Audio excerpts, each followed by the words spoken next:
Time now for your forewarned weather with Thomas Keyboy. Good morning, Utah, and happy Friday. The time is currently 5:44. Here's a live look outside with our Southern Utah University camera network in Cedar City, where we're starting off with I would say a little bit of partly cloudy skies with that temperature sitting at 41 degrees, a little chilly across Iron County, and we're looking at cool temperatures across the board. But we're also starting off with some lovely views like we saw in Cedar City right there, and here's the current view from Powder Mountain, where you have the sunrise glow over the horizon. We're roughly 15 to 20 minutes away from our official sunrise time in most spots across the state. Outside of the high country, we're mainly sitting in the 30s and 40s, while Heber right now, one of the cooler spots, sitting at 28 degrees. And on the other side of the coin, St. George, you're waking up to a temperature of 64. So another mild start to the morning, but you've gotten used to that over the last few mornings.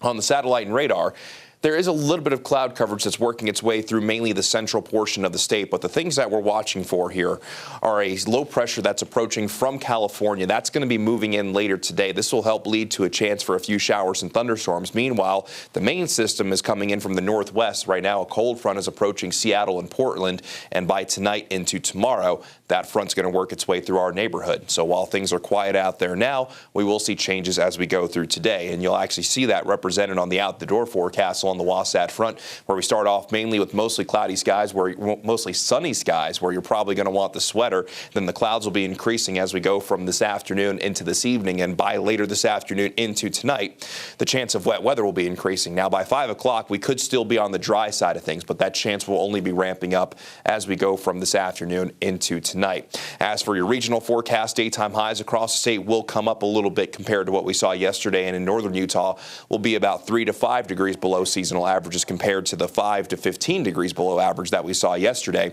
Down in the southern portion of the state, temperatures will actually come in very close to where they're supposed to be for this time of year. As we zoom things in, you'll see that northern Utah will mainly see a mix of 50s or 60s and 70s. While on the Wasatch Front, that daytime high will come in right around 70 degrees across the board. In central Utah, you'll see the 60s and 70s here, with Fairview being the exception at 59. Then down in southern Utah, you'll mainly see a mix of 70s and 80s, with a few exceptions like Bryce Canyon, Torrey, and Monticello with mid to upper 60s. St. George will lead the way, coming in with a daytime high of 88. And speaking of St. George, the average for today in St. George, 89. So we're very close to where we should be for this time of year. Let's begin the futurecast, and I'll stop this at 2 o'clock this afternoon.